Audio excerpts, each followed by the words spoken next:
ઉભા રહો ફરી આખી મૂકીએ. આ પેલો આજે બહુ આડો છે.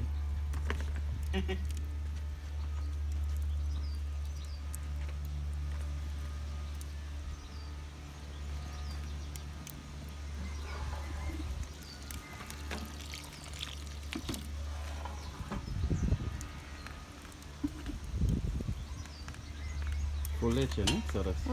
ફાઇન ફૂલે છે.